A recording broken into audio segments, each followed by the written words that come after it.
Today we will explore the core ideas behind conditional latent diffusion models, one of the most popular generative AI algorithms used to create AI art. In this video, I'm going to tell you everything that you need to know, from concepts to code to math to some random little nuggets of awesomeness, into 15 simple to understand points which will step by step build your understanding about diffusion models. And to see the concepts here in action, we are also going to train our very own, very simple, very small text-to-image diffusion model on my laptop to generate human faces. Keep in mind that these models that I'm training and the generated images I'll be showing is not going to blow your mind, and they're all trained in an hour or two on my laptop on a very small data set of about 200,000 images. So there's no point comparing them to something like Midjourney, which are probably trained on billions of images with a $100,000 budget. So Midjourney people, relax. I'm not trying to compete with you guys. My goal with these models was to just learn the implementation myself and to also show some code and some practical demonstrations to you guys as I'm explaining these concepts. So feel free to have a chuckle if you see a really nasty and horrific AI generated human face, or just marvel that my weak little neural net somehow figured that a human face contains two eyes, a nose, and that men tend to have facial hair. Eyeglasses are a real thing in the human world, and when people smile, their mouth opens up and revealing white teeth underneath. Either way, I hope you enjoy the video. Welcome to Neural Breakdown. Let's start diffusing with point 1 of 15.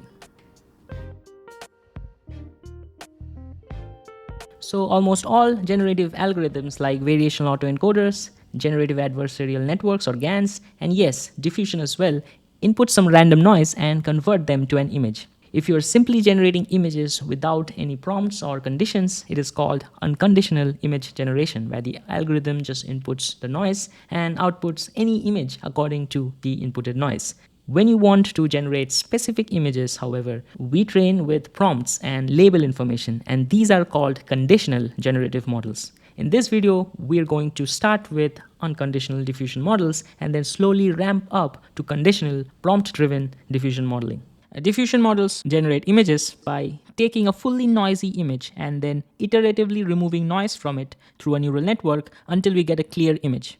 So technically speaking, diffusion neural networks are really noise removal or denoising neural networks. To see how these denoising networks are trained, we have to first understand the concept of forward diffusion and reverse diffusion. Imagine when you add some milk to water.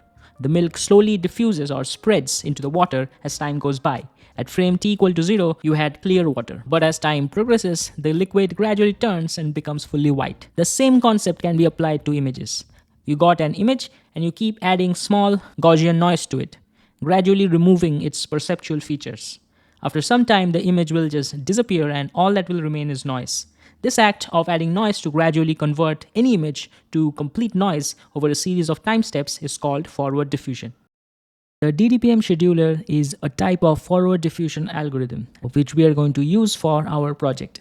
There's an implementation of this in the diffusers Python library by Hugging Face, and as you can see, to initialize this module, we need to pass the number of steps and also this beta start and beta end parameters. I'm going to explain the beta stuff here in a bit. These number of steps basically determines the total number of steps the scheduler must take to go from the clear image to the fully noised image. To actually add some noise to any input image, we will generate a random noise tensor, let's say from a known distribution like the Gaussian. Then we pass the input image, the generated noise, and the time step to the add noise function. And the function returns us the noisy image at the input time step. Internally, one single step of noise is added following this formula. It may look a little daunting, but it's actually pretty straightforward. Here, xt is the image at time step t, and xt minus 1 is the image at the previous time step, and epsilon is our randomly generated unit Gaussian noise. And because it is a unit Gaussian, its variance is 1. And when we multiply it with this root over beta t term, its variance becomes beta t. Effectively, this entire term controls the amount of Gaussian noise that we are adding to the image. We also scale down xt minus 1 by root over 1 minus beta t so that the variance of xt does not grow when we are adding noise. It's basically a balancing term because of the amount of noise that we added over here with root over beta t epsilon. Also note that the beta value itself is dependent on t. The authors call this variance schedule, and it basically ramps up at higher values of t. And that basically means that as the time step progresses, we incrementally add more and more noise into the image. But this formula tells us how to go from one image to the next noisy image at the next time step. But this can get really inefficient if we say wanted to know the noisy image at time step 100. Instead of repeating this step 100 times, there are some mathematical tricks that we can do to reformulate this to write xt as a function of x0 instead of xt minus 1. Here, alpha t is just the cumulative product of the original beta t parameter, and x0 is the image at time 0, meaning our original unperturbed image. This basically allows us to jump to any time step in the forward diffusion process instead of following it step by step, basically making our algorithm much faster. I'll leave a link in the description that explains the math behind this. So at this point, you may be thinking, dude, you just showed how to corrupt a perfectly good image into pure noise. Who cares about that? To train a generative model, we need to do the exact reverse of that to convert noise to images or the white liquid back to water. Yes, and that is what reverse diffusion is all about. The entire point of forward diffusion is to actually generate a dataset that we can then use to train a neural network to learn how to reverse this very process. Coming back to our forward diffusion equation, the network is now going to input the image at time t, xt, and the value of the time step t, and it will be trained to output the noise epsilon t. We will then scale and subtract the noise using this formula to get back the image at the previous time step. This epsilon theta is the network's prediction, and beta t and alpha t comes from the variance schedule parameters discussed in the forward diffusion section. Scaling the predicted noise before subtracting it from the noisy image of the previous time step basically adjusts the contribution of the predicted noise to the image at the current time step. In general, the neural network architecture we will use to train these noise removal models is the U-Net architecture, and I will cover the U-Net in the next point, but for now just imagine it as this black box architecture that inputs a noisy image and predicts the noise that must be removed from that image. And using our noise removal DDPM formula, we will remove this noise to get the new image at xt minus 1. And we will run this algorithm in a loop for n steps until we slowly denoise our way back to a clear image.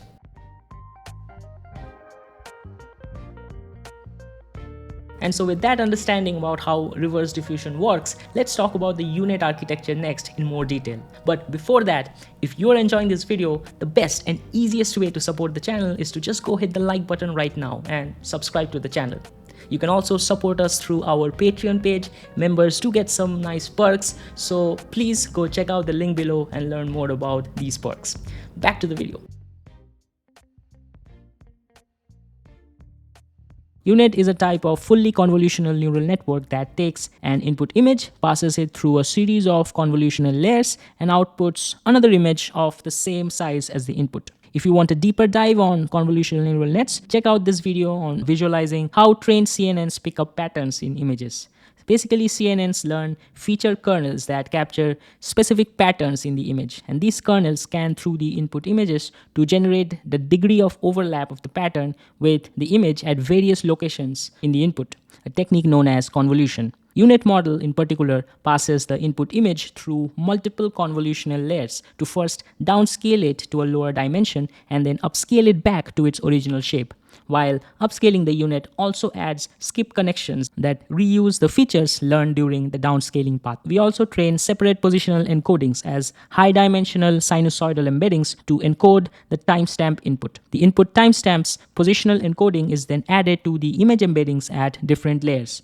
Adding the timestamp information gives extra hints to the U-Net model about how far or close the algorithm is from the final image, and so how aggressively should it be removing noise from the input image. U-Net introduces a lot of inductive biases into the training, such as feature reusing, where U-Net can build off new features in the second stage by making additive changes to the features that it already learned during downscaling. And U-Net also combines low-level features of the image in the shallow layers of the network with high-level global patterns that it picks up in the deeper layers of the network.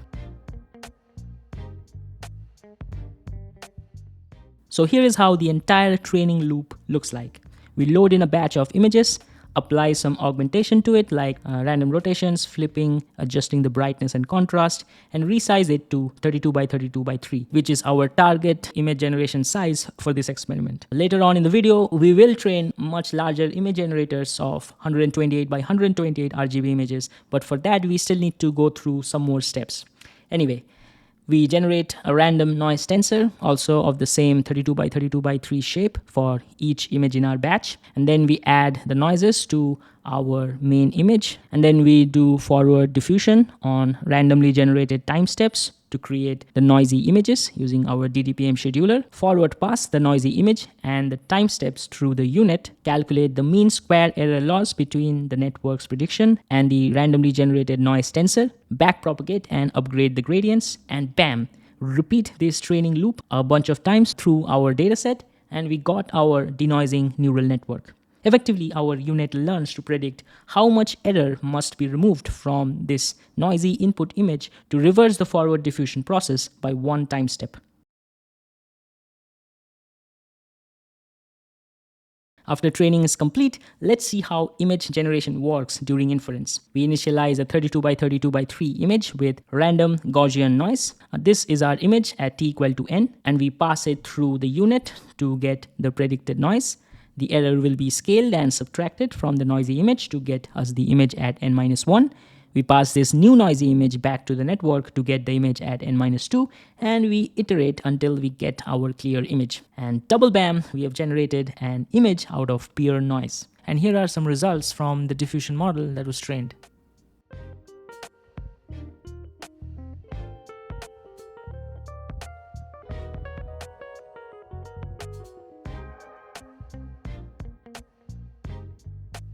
So compared to other generative models like GANs, diffusion uses a very simple and well-defined objective function of this mean square error between the predicted noise and the actual noise. And that leads to much stabler training signals compared to GANs, who are kind of disreputably known for their unstable gradients issues.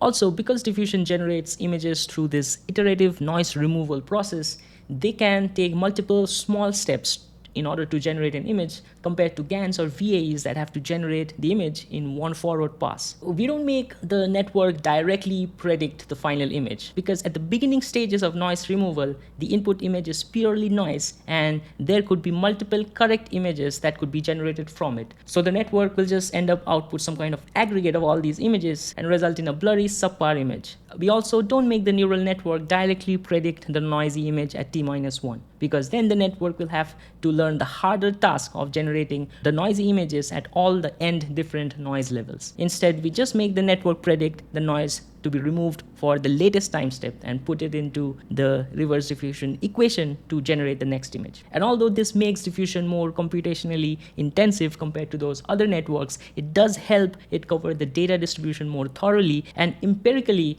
they are just known to generate more diverse images and not succumb to mode collapse as GANs do. In fact, you can rerun the diffusion process from any point of the reverse diffusion, and each time you will get a slightly different image. And depending on how close to the final image you choose this reset point, the resulting image will either be slightly or extremely different than the original. But there's still one issue though. Right now, I'm just generating these 32 by 32 images. If I want to generate bigger images like say 128 by 128, then this algorithm is going to run a lot slower because of the high computational complexity of running these models. And something that used to train in 2 hours will now take 16 hours to train. And that is a huge no-no for this project because I'm just going to train everything on my laptop. And the solution to this problem is latent diffusion modeling. And that is the next big topic of the video. So latent diffusion models divide the diffusion training task into 2 separate phases. Instead of training the model directly on generating a 128 by 128 grid of pixels, we will first separately train an autoencoder to learn to compress these images into smaller 32 by 32 latent representations. If you don't know about autoencoders, then don't worry. The next point is all about training autoencoders. But basically, an autoencoder consists of 2 convolutional neural nets, the encoder and the decoder. The encoder compresses the images into a lower dimensional space through a series of convolutional layers. And this resulting compressed space is also called the latent space. And then the decoder reconstructs the original image back from this latent space. Because the network has to reconstruct the full dimensional 128 by 128 image from that smaller bottleneck, the encoder basically learns to pack as much information, key information, as possible into that latent representation, such that the decoder can then successfully decompress it back. Why is this important for diffusion? Well, instead of training our diffusion model on the entire 128 by 128 scaled images, which again is going to be extremely computationally heavy and not scalable, we will instead use our autoencoder's encoder to compress the entire dataset into 32 by 32 by 3 latent representations, and then train our diffusion model on these. And during inference, we will initialize randomly generated noise of the same 32 by 32 by 3 shape, run reverse diffusion through unit to generate the final 32 by 32 by 3 latent embeddings. And this will then be passed through the autoencoder's decoder to convert it back to our desired 128 by 128 image. I already have an entire video on how autoencoders work and the many cool things that latent spaces do. So go watch that if you're like really interested in this topic. But here are some useful bullets that are specific to training LDMs. Let's go into it. So autoencoders compress and reconstructs images using a series of convolutional layers. And we train the network using the reconstruction loss between the input and the output. And that could be as simple as the pixel-wise mean square error between the output and the input. But for our case, we will be training it with something called as a perceptual loss function. Basically, we take an already trained computer vision model like the VGG or AlexNet, and then we reduce the error between the activation maps of our input and the output at different layers of this pre-trained model. I use the activation maps of the first 3 layers of a VGG model for the perceptual loss function. This basically incentivizes the network to learn higher level feature representations than the pixel level ones that we get from simple mean squared error. And since each layer capture different low-level abstractions in the image, like say the hairstyle, the eyes, the nose, the skin, so on, our network learns to focus on producing the facial features accurately compared to the background pixels. I also use a KL divergence term as recommended in the LDM paper. This ensures that the learned latent space is not arbitrarily high and that it is somehow bounded, so it's easier to train the latent diffusion model to learn the latent space patterns. And the paper also recommends using a discriminator loss. So I trained a separate neural network that inputs the real images and the autoencoder reconstructed images and output a similarity score between the two. The higher the similarity score, the lower the discriminator loss is going to be. Optimizing for these 3 losses, we train our final autoencoder. And here are some of the image reconstruction results using the autoencoder. Also note that the KL divergence weight is kept very small compared to the perceptual loss and the discriminator loss. And that means that the trained autoencoder cannot really be used for generative purposes. The goal of the autoencoder is to learn a compressed representation. And the only reason we even have the KL divergence term in the loss function is to just keep the latent representations from getting arbitrarily high. By the way, I will upload the code used in this project for supporters of the channel. So do check out our Patreon page if you want to get access to the code. It will also have a code walkthrough video and other things like the slides, animations, narrations from this video, and also all of the other videos in the channel. And of course, it also supports the channel in a big way and helps it going. So do check out the perks today.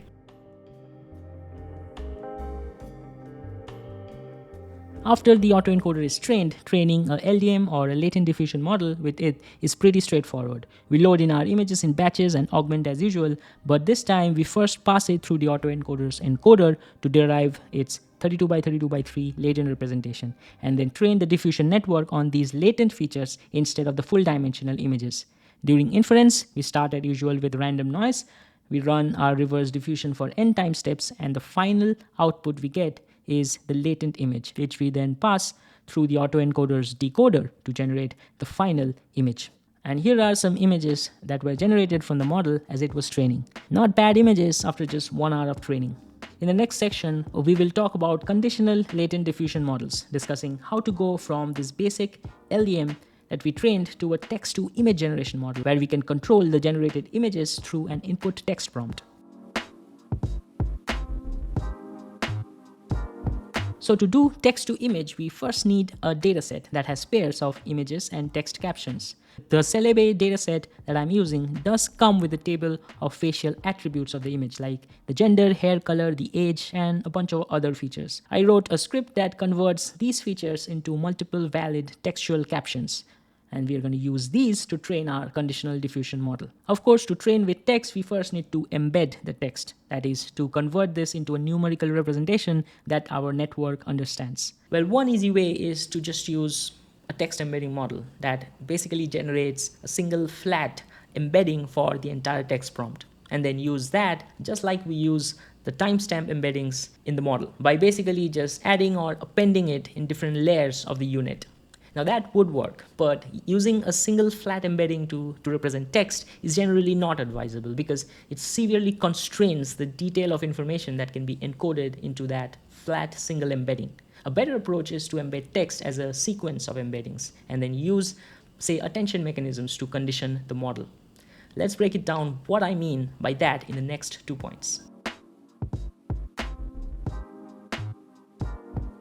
So given an input text, we want to first tokenize it into a sequence of tokens and then embed it as a sequence of embedding vectors.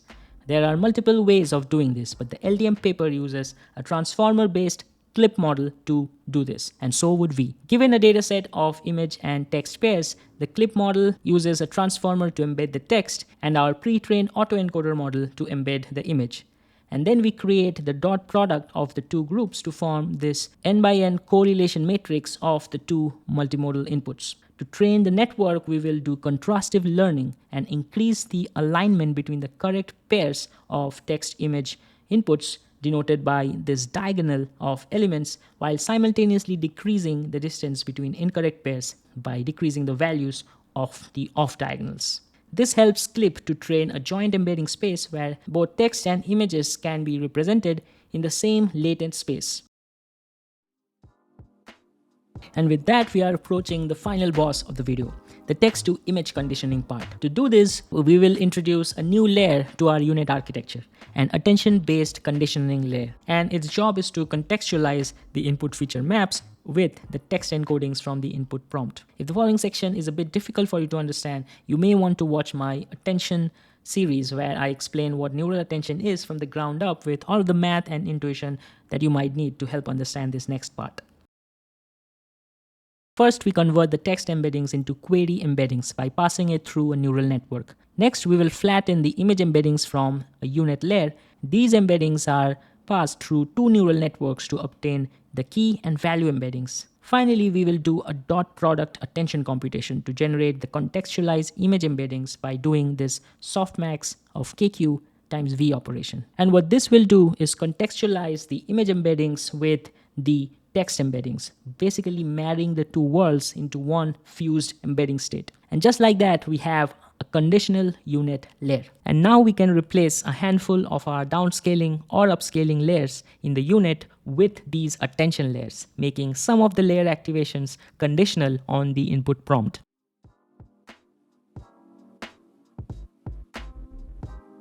Using the diffusers library to initialize a conditional unit is as simple as this. We just mention how and when to use the downsampling and the attention downsampling or upsampling layers. And inside the training loop, we will first call our clip model to encode the text part and pass in the text encodings into the conditional unit model through the encoder hidden states argument. And then we let the model train. And this one took a while to train, like 5 to 6 hours, but the results were pretty encouraging.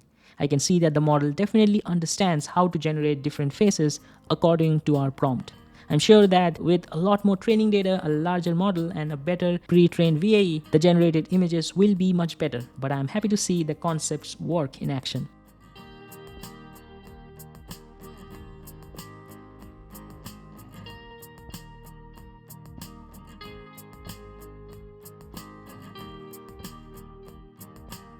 So we started with a simple unconditional diffusion model, graduated to latent diffusion models, followed by conditional models that generate with text using clip embeddings.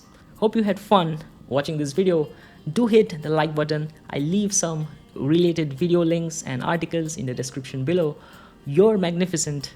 Goodbye, and a huge shout out to this month's supporters. Thank you.